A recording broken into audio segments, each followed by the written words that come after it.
welcome to my YouTube channel. This video is going to be super short, but it's something that you've all requested. Not all, that's an exaggeration. A few have been requesting for some time, and I haven't done it because it's not the most enjoyable task, and that is wrapping furniture.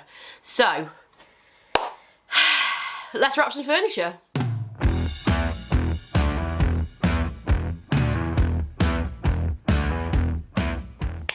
Right, this piece is sold and it's going to be collected tomorrow by a courier.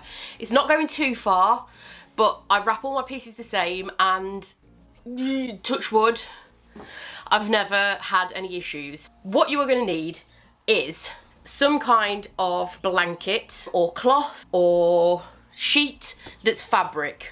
Second thing is some kind of padding. This is actually Underlay, which I get off eBay, I think. Anything that I can find that I buy from eBay or Amazon or wherever, I will drop in the description below.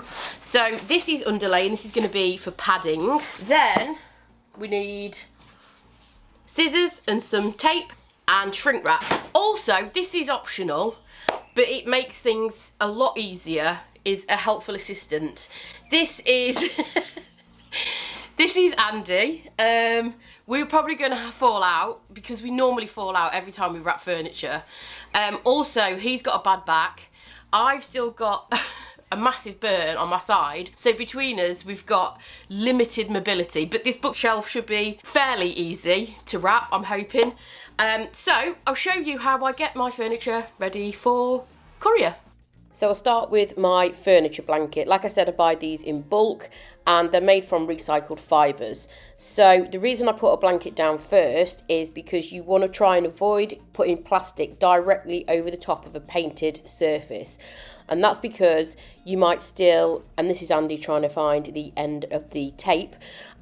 This is because you can still have moisture trapped in your paint, and as that evaporates, it's got nowhere to go, and it can cause the plastic to stick to your painted surface. Then when the customer unwraps it, you might find that the paint peels off. Sometimes I do need to use 2 blankets, it just depends how big the piece is, and I usually secure that in place with a couple of pieces of tape. So the next thing to do is to provide a little bit of padding for your piece. Now, all the couriers that I use are super careful, and I've worked with them for a while. So they are obviously, they're aware that it's painted furniture. However, accidents do happen. So I always like to provide a little bit of padding. This is Underlay. I've used lots of different things in the past. I've used bubble wrap. I have also used cardboard. And they all work really well, but I just use this because it's really easy for me to store and it's quite cost effective.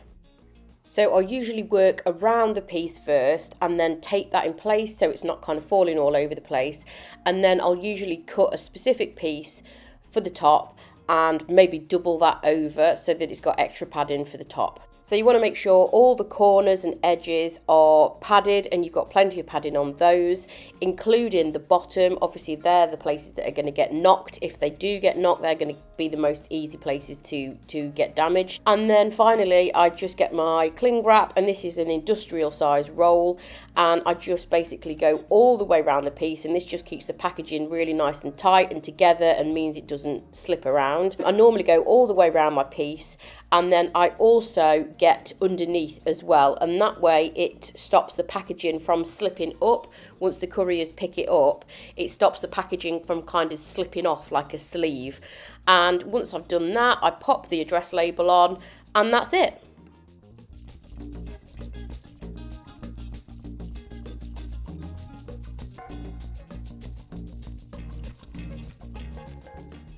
That's it.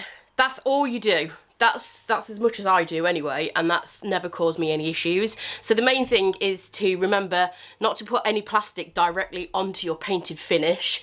Make sure you've got some kind of padding, whether it be bubble wrap, cardboard, Underlay, whatever it is, and then wrap it all together. That's done. Thanks for watching. Catch you next time. Bye.